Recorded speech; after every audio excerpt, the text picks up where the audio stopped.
ಬಸವರಾಜ ಹೊರಟ್ಟಿಯವರು ಸಭಾಪತಿ ಸ್ಥಾನಕ್ಕೆ ರಾಜೀನಾಮೆ ಕೊಡ್ತಾರೆ. ಸ್ವತಃ ಮುಖ್ಯಮಂತ್ರಿ ಡಿ ಕೆ ಶಿವಕುಮಾರ್ ಅವರೇ ಇಲ್ಲಿಂದರೆ ರಾಜೀನಾಮೆ ನೀಡು ಅಂತೇಳಿ ಇಲ್ಲಿಂದರೆ ಬಸವರಾಜ ಹೊರಟ್ಟಿ ಅವರಿಗೆ ಫೋನ್ ಮಾಡಿದ್ದಾರೆ ಅಂತ ಒಂದು ಊಹಾಪೋಹ ಇದ್ದಿದೆ. ಈ ಸಂಪರ್ಕ ನನ್ನ ಜೊತೆ ಬಸವರಾಜ ಹೊರಟ್ಟಿ ಅವರು ಇದ್ದಾರೆ. ಅವ್ರು ಏನು ಹೇಳ್ತಾರೆ ಅಂತ ಮಾತಾಡ್ತೀನಿ. ಸರ್, ಬಸವರಾಜ ಹೊರಟ್ಟಿ ಅವರು ರಾಜೀನಾಮೆ ನೀಡ್ತಾರೆ ಅಂತ ಮಾತುಗಳು ಕೇಳಿ ಬರ್ತವೆ. ನನಗೆ ಮುಖ್ಯಮಂತ್ರಿಗಳು ಫೋನ್ ಮಾಡಿದ್ದು ನಿಜ. ನಾನು ಹಾಸ್ಪಿಟಲ್ದಲ್ಲಿದ್ದೆ. ಹಾಸ್ಪಿಟಲ್ದಿದ್ದಾಗ ಫೋನ್ ಬಂತು. ನಮ್ಮ ಅರವಿಂದ್ ಅವರ ತೊಗೊಂಡ್ರು ಫೋನು. ಏನು ರೀ ಏನಾಗಿದೆ ಅಂದರೆ, ಇಲ್ಲ ಹಿಂಗೆ ಆರಾಮಿಲ್ಲ ಅಂದ್ರೆ, ಹಾಗಾದ್ರೆ ಬೇಗ ಆರಾಮಾಗ್ರಿ ಅಂತ ತಿಳ್ಕೊಂಡು ಹೇಳಿ ಫೋನ್ ಇಟ್ಟರು. ಆಮೇಲೆ ನೆಕ್ಸ್ಟ್ ಡೇ ಅದೊಂದು ಮಾಧ್ಯಮದಲ್ಲಿ ಯಾವುದೋ ಒಂದು ಟಿ ವಿಯಲ್ಲಿ ಎಲ್ಲೋ ಬಂತದು, ಏನು ಮುಖ್ಯಮಂತ್ರಿಗಳು ಬಸವರಾಜ ಹೊರಟ್ಟಿ ಅವರನ್ನು ರಾಜೀನಾಮೆ ಕೇಳ್ಯಾರ, ತಕ್ಷಣ ರಾಜೀನಾಮೆ ಕೊಡು ಅಂತ ಹೇಳ್ಯಾರ ಅಂಥೇಳಿ ಒಂದು ನ್ಯೂಸಲ್ಲಿ ನೋಡಿದೆ ನಾನು. ಅದು ಬೆಂಗಳೂರು ನ್ಯೂಸು. ಅದು ಅವ್ರು ಏನೇನು ಮಾತಾಡ್ಯಾರೋ ಗೊತ್ತಿಲ್ಲ, ಅವ್ರು ಮಾತಾಡೋದು ಬಂದಿದೆ ಗೊತ್ತಿಲ್ಲ. ಬಟ್ ನನಗೆ ಯಾವುದೇ ರೀತಿಯಂಥದ್ದು ಬಂದಿಲ್ಲ. ನಾನು ಓಕೆ ಅಂದೆ. ಅಷ್ಟು ಮಲ್ಕೊಂಡು ಡ್ರಿಪ್ ಹಾಕಿದ್ರು, ನಾನು ಸುಮ್ಮನೆ ಮಲ್ಕೊಂಡಿಟ್ಟೆ. ಸಂಖ್ಯಾಬಲ ಕಾಂಗ್ರೆಸ್ಗೆ ಹೆಚ್ಚಿಗೆ ಇದೆ. ಅವರನ್ನೇ ಒಬ್ಬರನ್ನ ಇಲ್ಲಿಂದ ಸಭಾಪತಿ ಮಾಡಬೇಕು ಅನ್ನೋದು ಮಾತು ಕೇಳಿ ಬರ್ತಿದೆ. ಬಟ್ ಇದು ಹಿಂಗೈತೆ ಇವ್ರೆ, ಇದು ಸಂವಿಧಾನದ ಹುದ್ದೆ. ಒಂದು ಸರಿ ಇದನ್ನು ಆರಿಸಿ ಬಂದ್ರೆ ಅದನ್ನು ತೆಗಿಬೇಕಾದದ್ದು. ಏನಾದರೂ ಹೆಚ್ಚು ಕಡಿಮೆ ಆದ್ರೆ, ಭ್ರಷ್ಟಾಚಾರ ಮಾಡಿದ್ರೆ, ಪಕ್ಷಪಾತ ಮಾಡಿದ್ರೆ, ಮತ್ತೇನಾದರೂ ಅನಾಹುತಗಳಾದಂಥ ಕೆಲಸಗಳನ್ನು ಮಾಡಿದರೆ ಮಾತ್ರ ಅದನ್ನು ತೆಗೆಯುವಂಥ ಪರಿಸ್ಥಿತಿ ನಿರ್ಮಾಣ ಆಗುತ್ತೆ. ನನ್ನ 46 ವರ್ಷದ ಜೀವನದಲ್ಲಿ ಇವತ್ತಿನವರೆಗೂ ಅಂಥದ್ದು ಆಗಿಲ್ಲ. ಶಂಕರಮೂರ್ತಿ ಅವ್ರ ಮೇಲೆ ಒಂದು ಸರಿ ಮಾಡಿದರು, ಅವರು ಅದರಲ್ಲಿ ಪಾಸ್ ಆದರು.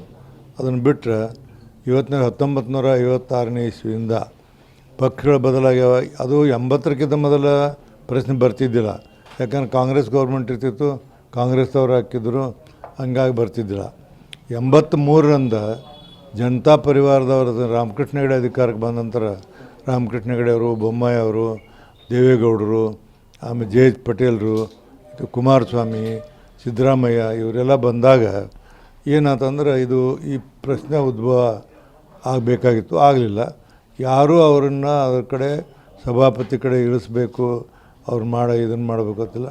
ಇದ್ದವರ ಸಭಾಪತಿ ನಡೆಸ್ಕೊಂಡು ಹೋಗ್ಯಾರ. ಇಲ್ಲಿ ಮಠ ಯಾವುದೇ ರೀತಿಯಿಂದ ಸಭಾಪತಿ ಆಗಿ ಕುಂತಂತವ ಇಲ್ಲಿವರೆಗೆ ಯಾವುದೇ ರೀತಿಯಿಂದ ಚ್ಯುತಿ ಬರಲಾರ್ದಂಗೆ ನಡ್ಕೊತ ಬಂದಾರ. ಹೀಗಾಗಿ ಸಭಾಪತಿ ಸ್ಥಾನ ಸಾಂವಿಧಾನಿಕ ಹುದ್ದೆ ಇರೋದ್ರಿಂದ ಅದನ್ನು ತೆಗೆಸೋದು ಅಥವಾ ಇರಿಸೋದಿಲ್ಲ. ಈಗೇನಾದರೂ ಮಾಡಿದ್ರೆ ಕರ್ನಾಟಕದ ವಿಧಾನ ಪರಿಷತ್ತಿನ ಇತಿಹಾಸದಲ್ಲಿ ಮೊಟ್ಟ ಮೊದಲನೇ ಕೇಸ್ ಆಗ್ತಿದೆ. ಇದನ್ನು ನನ್ನ ಅವಿಶ್ವಾಸ ತಂದ್ರೆ, ನನ್ನ ತೆಳಗೆ ಇಳಿಸಿದ್ರೆ ಅಂದ್ರೆ ಕಾರಣದಿಂದ ನಾವಾಗಿ ರಾಜೀನಾಮೆ ಕೊಟ್ಟರೆ ಬೇರೆ. ಇದು ಹಿಂಗೆ ಬಂದರೆ ಕರ್ನಾಟಕದ ಇತಿಹಾಸದಲ್ಲಿ ಇದೊಂದು ಹೊಸ ಅಧ್ಯಾಯದಂಗೆ ಆಗ್ತಿದೆ. 2028ವರೆಗೂ ಸಹಿತ ಇಲ್ಲ ಅಂದರೆ 2028 ಮೇಗೆ ತಮ್ಮ ಅಧಿಕಾರಾವಧಿ ಮುಗಿಯುತ್ತೆ. ಅದರ ನಡುವೆ ಇಲ್ಲಂದರೆ ಪದೇ ಪದೇ ರಾಜೀನಾಮೆ ಮಾತು ಮುನ್ನೆಲೆಗೆ ಬರ್ತಿದೆ. ಸರ್, ಅದಕ್ಕೇನು ಮಾಡೋಕ್ಕೆ ಬರೋಂಗಿಲ್ಲ. ನೋಡ್ತೀನಿ, ನಾನು ಸಿಚುವೇಶನ್ ನೋಡ್ತೀನಿ. ಪದೇ ಪದೇ ಇದನ್ನು ಬರಲಾರಂಥ ವಿಚಾರವನ್ನು ಮಾಡಾಕತ್ತೀನಿ ನಾನು. ಇದು ಪದೇ ಪದೇ ವಿಚಾರ ಬರಬಾರ್ದು.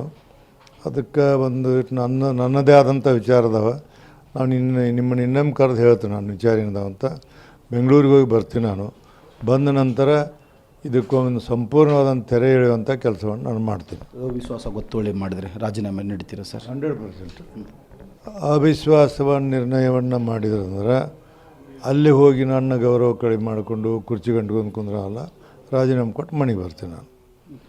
ಈ ಹಿಂದ್ಗಡೆ ಕೆಲವೊಂದಿಷ್ಟು ಜನ ತಮ್ಮ ವಿರುದ್ಧ ಷಡ್ಯಂತ್ರ ಮಾಡಿದರು. ಅವರೇ ಇಲ್ಲಿ ಆ ಚೇರಿಗೆ ಕುಂಡಿರಬೇಕು ಅಂತೇಳಿ. ಇಷ್ಟು ನಿಮ್ಮ ಚೇರ್ ಮೇಲೆ, ಕುರ್ಚಿ ಮೇಲೆ ಇಷ್ಟೊಂದು ಆಸೆ ಯಾಕೆ? ಅವ್ರಿಗೆ ಗೊತ್ತು ಯಾಕೆ ಆಸೆ ಅಂತೇಳಿ. ನನಗಂತೇನು ಆಸೆ ಇಲ್ಲ.